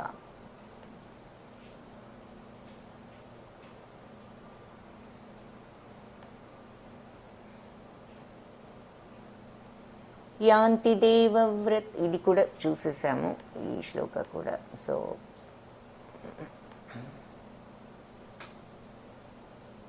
యత్కరోషి యదశ్నాసి యజ్జుహోషి దదాసి యత్తపస్యసి కౌంతేయ తత్కురుష్వ మదర్పణం. సో నువ్వు ఇది చాలా ఇంపార్టెంట్ మీనింగ్ ఉన్నది ఈ శ్లోకాలో, వినండి. యత్కరోషి యదస్నాసి, నువ్వు ఏ పని చేసినా, యదస్నాసి ఏది తిన్నా, యజ్జుహోషి దదాసి యజ్ఞంలో నువ్వు ఏది సమర్పించినా, యత్తపస్యసి ఏ తపస్సు ఆచరించినా కౌంతేయ కుంతిపుత్ర తత్కురుష్వ మదర్పణం, నువ్వు వాటిని అన్నిటినీ నాకు అర్పించి చెయ్యి. నాకు మదర్పణం, నాకు అర్పించి తత్కురుష్వ వాటిని చెయ్యి అని చెప్తున్నారు. సో నువ్వు ఏ యజ్ఞం చేసినా, ఏ తపస్సు చేసినా, ఏ దానం చేసినా, ఏ పని ఏది తిన్నా, ఆఖరికి చివరికి ఏ పని చేసినా అన్నమాట మనం గుర్తుంచుకోవాలి. ఇవన్నీ సరే, యజ్ఞము, దానము, తపస్సు ఇవన్నీ చేసేటప్పుడు నాకు అర్పించి చెయ్యి అంటున్నారు. సో అందుకే మనకు దానం ఇచ్చేటప్పుడు కూడా కృష్ణార్పణం అనుకుని చేయమంటూ ఉంటారు. సో అవి ఎలాగూ అంతకంటే ముఖ్యమైన పాయింట్ ఏమిటంటే, నువ్వు ఏది తిన్నా, ఏ పని చేసినా నాకు అర్పించి చెయ్యి అని చెప్తున్నారు. సో మనం లేచిన దగ్గర నుంచి నిద్ర కూడా పోయే ముందు కృష్ణార్పణం అని అంటే అనుకున్న మనసుతో అనుకోండి, పైకి అనుకోండి. అర్థం ఏమిటి అంటే ఆ భావాన్ని మనసులో జీర్ణించుకోండి. నోటితో అనటం కాదు, మనసులో అనుకోవటం కాదు, ఆ భావాన్ని మనసులో జీర్ణించుకోవాలి. ఇది కృష్ణార్పణం, ఆయనకు అర్పించి చేస్తున్నాను అనేటటువంటి ఆ భక్తి తత్వాన్ని, ఆ అర్పణా స్వభావాన్ని, ఆ శరణాగతి తత్వాన్ని డెవలప్ చేసుకో అని చెప్తున్నారు. కాబట్టి కుంతిపుత్ర, నువ్వు ఏ పని చేసినా, ఏది తిన్నా, యజ్ఞంలో ఏది సమర్పించినా, ఏది దానం చేసినా, ఏ తపస్సు ఆచరించినా, ముఖ్యమైన పాయింట్ ఏమిటి, ఏ పని చేసినా నాకు సమర్పించి చెయ్యి. తత్పురుష్వ, ఆ పనిని చెయ్యి. ఎలా? మదర్పణం, నాకు సమర్పించి అని చెప్తున్నారు. వెరీ ఇంపార్టెంట్ పాయింట్ అన్నమాట ఇది. శుభాశుభఫలైరేవం మోక్షసే కర్మబంధనై సన్యాసయోగయుక్తాత్మా విముక్తో మాం ఉపైష్యసి. శుభాశుభఫలైరేవం అంటే శుభం, అన్ని పనులు నువ్వు నాకే అర్పించి ఈ రకంగా చేయటం వలన శుభమైన అశుభమైన నువ్వు ఏ రకమైనటువంటి ఫలితాల నుంచైనా, అది మంచి ఫలితం అవ్వనివ్వండి, చెడు ఫలితం అవ్వనివ్వండి, నువ్వు విముక్తుడు అవుతావు.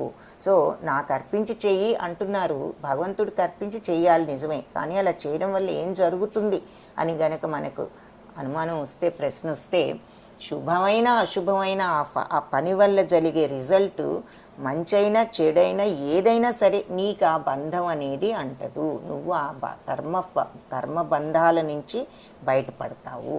మోక్షసే కర్మబంధనై అంటే నువ్వు ఆ శుభమైన అశుభమైన ఆ ఫలితాలు నువ్వు వాటి నుంచి మోక్షాన్ని, ఆ కర్మబంధాల నుంచి మోక్షం వస్తుంది నీకు. సన్యాసయోగయుక్తాత్మ అంటే సన్యాసంతో, ఆ సన్యాస యోగంలో అంటే ఆ త్యాగభావం, సన్యాసం అంటే వదిలిపెట్టడం, వైరాగ్యం అంటే ఏమిటి, గివింగ్ అప్, సాక్రిఫైస్. ఏం సాక్రిఫైస్?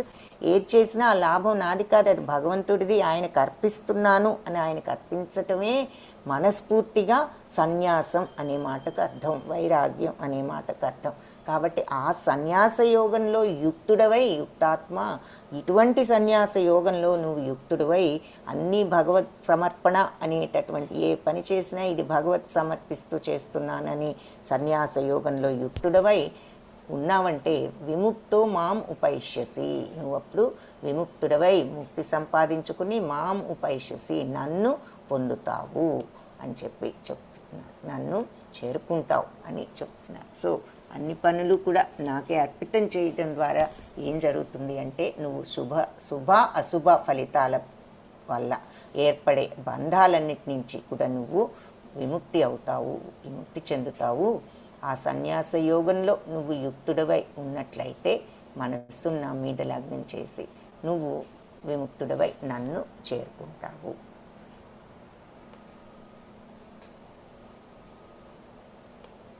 సమోహం సర్వభూతేషు న మే ద్వేషోస్తి న ప్రియః ఏ భజంతు తు మాం భక్త్యా మయి తేషు చాప్యహం.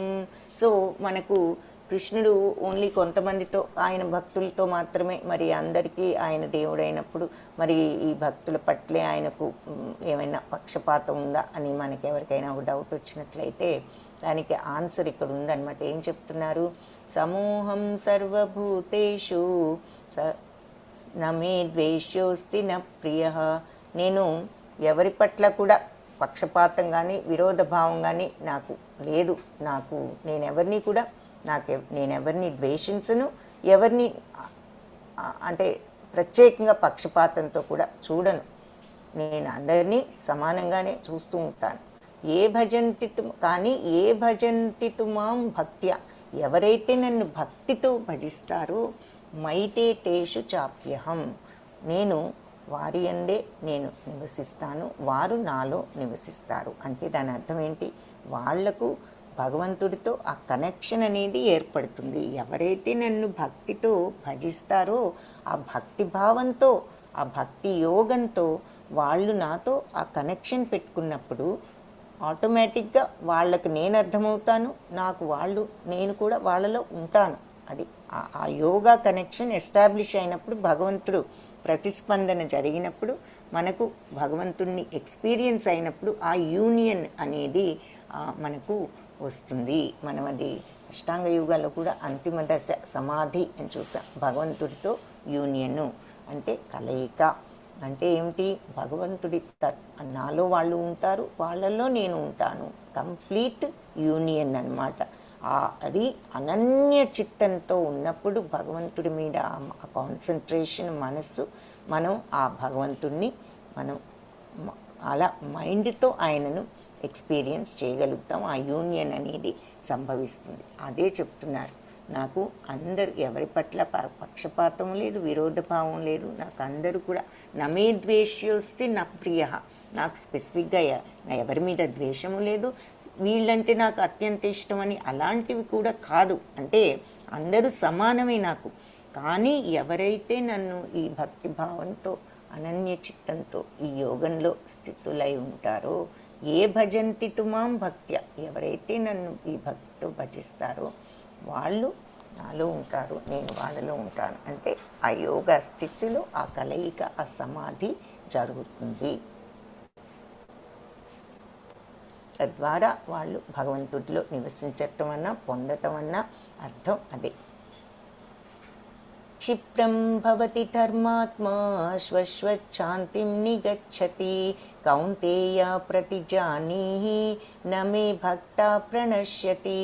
సో ఇంకపోతే ఇది కష్టాల నుంచి విముక్తి అయ్యే స్థితి అని చెప్తున్నారు. ఆ స్థితికి వచ్చినప్పుడు అంటే కష్టాలంటే భౌతిక కష్టాలు కాదు, కష్టాలన్నీ పోతాయని కాదు, ఆ కష్టం ఉన్నా మనకు ఆ కష్టం వల్ల ఏ ఎఫెక్టు ఉండని స్థితికి వెళ్ళిపోతాము. అది మానసికంగా మనల్ని బాధ పెట్టలేదు, శారీరకంగా కూడా మనల్ని బాధ పెట్టలేదు. అది జరుగుతున్నా మనకు బాధ అనేది ఉండదు అని దాని అర్థం. క్షిప్రం భవతి ధర్మాత్మా, త్వరలోనే ధర్మాత్ములు అవుతారు. శాశ్వచ్ఛాంతిం నిగచ్చతి, శాశ్వతమైన శాంతిని పొందుతారు. కౌంతేయ ప్రతిజానీహి, సో నువ్వు కౌంతేయ ప్రకటించు ఏమని, నమే భక్తి ప్రణశ్యతి, నా భక్తులు ఎప్పుడు కూడా నష్టానికి గురికారు అని నువ్వు ధైర్యంగా ప్రకటించవచ్చు. కాబట్టి ఇలాంటి భక్తులు అంటే భక్తితో ఏ భజంతి తుమాం భక్తి, ఎవరైతే నన్ను ఇలా భక్తితో భజిస్తారో పూజిస్తారో వాళ్ళు త్వరలోనే ధర్మాత్ములవుతారు, శాశ్వతమైన శాంతిని పొందుతారు. ధర్మాత్ములంటే ఈ ధర్మాన్ని అవగతం చేసుకున్న వాళ్ళు, ఈ యోగాన్ని అవగతం చేసుకున్న వాళ్ళు అని ఇక్కడ అర్థం. ఓ కుంతిపుత్ర, నా భక్తుడు అంటే చెప్పుకున్నాం కదా, హ్యూమన్ ధర్మం ఏమిటి అంటే భగవంతుడితో కనెక్షన్ పెట్టుకోగలుగుతాం, ఆ మోక్షాన్ని సంపాదించటం అని. సో వాళ్ళు ఈ ధర్మాన్ని ఫాలో అయిన వాళ్ళు అవుతారంటే వాళ్ళకి మోక్షం గ్యారంటీగా వస్తుంది. ఎవరైతే ఈ భక్తిలో ఎవరు ఉంటారో అలాంటి భక్తిలో వాళ్ళు ఈ ధర్మాన్ని పొందగలుగుతారు, ఈ యోగాన్ని సాధించగలుగుతారు, శాశ్వత శాంతిని పొందగలుగుతారు. నా భక్తుడు ఎప్పుడు కూడా నష్టపోడు, నష్టానికి గురికాడని నువ్వు ప్రకటించవచ్చు అర్జున అని చెప్తున్నారు. మాం హి పార్థ వ్యపాశ్రిత్య ఏపి స్యూపాపయోనయః స్త్రియో వైశ్యాస్తథా శూద్రా తేపి యాంతి పరాం గతిం. సో జన్మ, జాతి, కులము, లింగభేదం ఏది కూడా లేదు. ఎక్కడ పుట్టినా, ఎలా పుట్టినా, ఏ లింగమైనా, స్త్రీ అయినా, పురుషుడైనా, ఎవరైనా సరే, సమాజం అంతా కూడా వీళ్ళు పనికిరాని వాళ్ళు అని ఏదైనా ముద్ర వేసినా సరే, నన్ను శరణు పొందిన వారంతా పరమపదాన్ని చేరుకుంటారు. వాళ్ళు గొప్ప రాజులైనా ఈ భక్తిభావం లేకపోతే వాళ్ళు చేరుకోలేరు. అందరికంటే తక్కువ అని ఎవరినైనా ముద్ర వేసిన ఈ సమాజం, వాళ్ళకి భక్తి ఉంటే వాళ్ళు నన్ను చేరుకుంటారు. కాబట్టి జన్మ, జాతి, కులము, లింగభేదం ఏది కూడా లేదు. ఎవరైనా సరే నన్ను శరణు వేడిన వారంతా కూడా పరమపదాన్ని చేరుకుంటారు అని చెప్తూ ఇక్కడ ఉదాహరణగా హరిదాస్ ఠాకూర్ని చూపిస్తున్నారు. ఈయన గురించి చెప్పుకున్నాం మనం. ఆయన మరి ముస్లిం మతస్థుడైనప్పటికీ మరి చైతన్య మహాప్రభు దగ్గర ఆయన ఈ మంత్రాన్ని స్వీకరించి హరే కృష్ణ మంత్రాన్ని నిత్యము జపిస్తూ చివరికి ఆయన చేతులలోనే ఆయన శారీరకంగా మరణించిన ముక్తిని పొందినటువంటి మహానుభావుడు. ఆయన్ని ఉదాహరణగా ఇక్కడ చూపిస్తున్నారు. లాస్ట్ శ్లోక వెరీ ఇంపార్టెంట్ శ్లోక. ఇది భగవద్గీతలో మధ్యలో పెట్టారు, 9వ అధ్యాయం మధ్య, ఆ 9వ అధ్యాయంలో లాస్ట్. కాబట్టి ఎగ్జాక్ట్గా భగవద్గీతకి మధ్యలో భద్రంగా పొందుపరిచినటువంటి జ్ఞానం ఇది. కాబట్టి వెరీ ఇంపార్టెంట్ శ్లోక. అత్యుత్తమ సారం ఈ శ్లోకాతో మనకు వస్తుంది అంటున్నారు. మన్మనా భవ మద్భక్తో మద్యాజీ మాం నమస్కురు మామే వైశ్యసి యుక్త్వైవం ఆత్మానం మత్పరాయణః. మన్మనా భవ మద్భక్తో అంటే మనస్సుని ఎల్లప్పుడూ నా మీద ఉంచు, నిమగ్నం చేయి. మద్భక్తో నా భక్తుడవు కా. మద్యాజీ నాకు నన్ను ఆరాధించు. మాం నమస్కురు నాకు నమస్కరించు అంటే నన్ను ప్రార్థనా మెంటాలిటీతో ఉండగలగటం. మామే వైశ్యసి యుక్త్వైవం ఇందులో యుక్తుడవైతే నన్ను తప్పకుండా పొందుతావు. ఆత్మానం మత్పరాయణః నాకు నువ్వు ఆత్మను నాకు సమర్పించితే అంటే భగవంతుణ్ణి శరణు వేడేటటువంటి శరణాగత తత్వంతో ఈ రకంగా ఉంటే మనం తప్పనిసరిగా భగవంతుణ్ణి చేరుకుంటాము. కాబట్టి మన్మనాభవ, కాబట్టి నీ మనస్సును ఎప్పుడు కూడా నా మీద ఉంచి నా భక్తుడవై నాకు నమస్కరిస్తూ నువ్వు నన్ను ఆరాధిస్తూ ఉన్నట్లయితే తప్పనిసరిగా ఈ యోగాలో నువ్వు స్థితుడవైతే నన్ను పొందుతావు. అప్పుడు నీ మనసు నా మీద లగ్నమై ఉంటుంది, నీ ఆత్మ నా మీద లగ్నమై ఉంటుంది. తప్పనిసరిగా నువ్వు నా మీద నన్ను చేరుకుంటావు. సో ఇలా ఆరాధిస్తూ ప్రణామాలు అర్పించు, పూర్తిగా నాయందే లగ్నం చెంది ఆ పిదప నువ్వు తప్పకుండా నన్ను చేరుకుంటావు అని చెప్తున్నారు. ఇది లాస్ట్ శ్లోక, వెరీ ఇంపార్టెంట్ శ్లోక. ఇది ప్రాక్టీస్ చేసేవాళ్ళు హ్యాండ్ రైజ్ చేయండి. సుగుణ మాతాజీ హరే కృష్ణ. హరే కృష్ణ మాతాజీ. మన్మనా భవ మద్భక్తో మన్మనావ భవ భక్తో మన్మనా మన్మనా భవ మద్భక్తో భవ మద్భక్తో మధ్యాజీ మాం నమస్కురు మధ్యాజీ మాం నమస్కురు మామే వైశ్యసి యుక్త్వైవం మామే వైశ్యసి యుక్తవ్యం యుక్త అవ్యయం యుక్త్వై యుక్త్వై యుక్త్వైవం యుక్తైవం ఆత్మానం మత్పరాయణః ఆత్మానాం మత్పరాయణః. Very good. హరే కృష్ణ మాతాజీ. హరే కృష్ణ మాతాజీ. సౌజన్య మాతాజీ హరే కృష్ణ. హరే కృష్ణ మాతాజీ. మన్మనా భవ మద్భక్తో మన్మనా భవ మద్భక్తో మధ్యాజీ మాం నమస్కురు మధ్యాజీ మాం నమస్కురు మామే వైశ్యసి యుక్త్వైవం మామే వైవం ఆత్మానం మత్పరాయణః ఆత్మానం మత్పరాయణః. హరే కృష్ణ. హరే కృష్ణ. త్రిపుర మాతాజీ హరే కృష్ణ.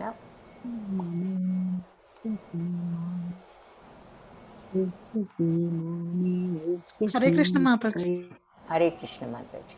మన్మనా భవ మద్భక్తో మన్మనా భవ మద్భక్తో మధ్యాజీ మాం నమస్కురు మధ్యాజీ మాం నమస్కురు మామే వైశ్యసి యుక్త్వైవం మామే వైశ్యసి యుక్త్వైవం ఆత్మానం మత్పరాయణః.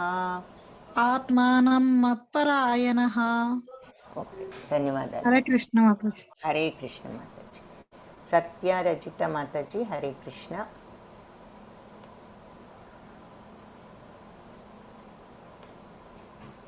హరే కృష్ణ. సత్యరజిత మాతాజీ అన్మ్యూట్ చేసుకోండి.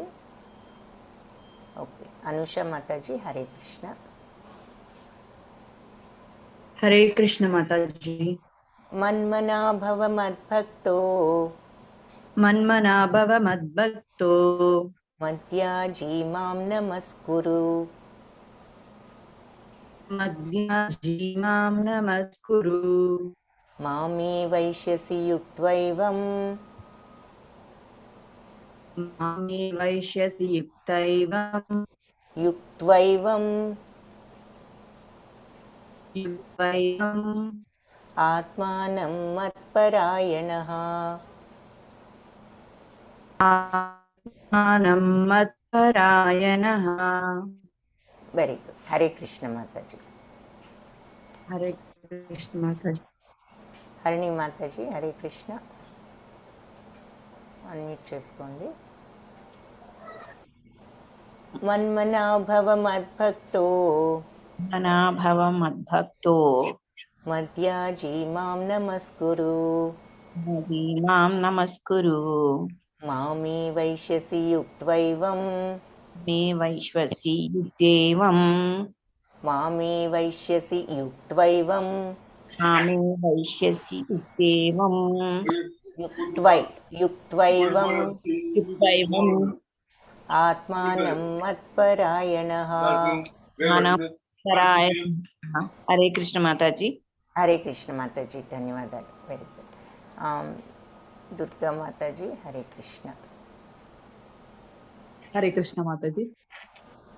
మన్మనా భవ మద్భక్తో మన్మనా భవ మద్భక్తో మధ్యాజీ మాం నమస్కురు మధ్యాజీ మాం నమస్కురు మామే వైశ్యసి యుక్త్వైవం మామే వైశ్యసి యుక్త్వైవం ఆత్మానం మత్పరాయణః.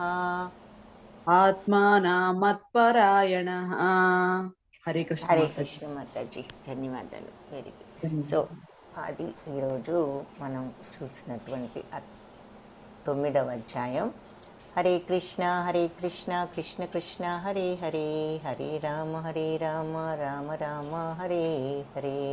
ఈ భగవద్గీత పాఠంలో మనం ఏం నేర్చుకున్నామంటే, భగవంతుడైన శ్రీకృష్ణ భగవానుని శరణు వేడి ఆయన పట్ల ప్రీతిపూర్వకమైన భక్తి యుక్త మార్గంలో ఉండటం ద్వారా మనం అత్యుత్తమైన గోలోక బృందావన ధామాన్ని పొందగలుగుతాము అని చూసాము.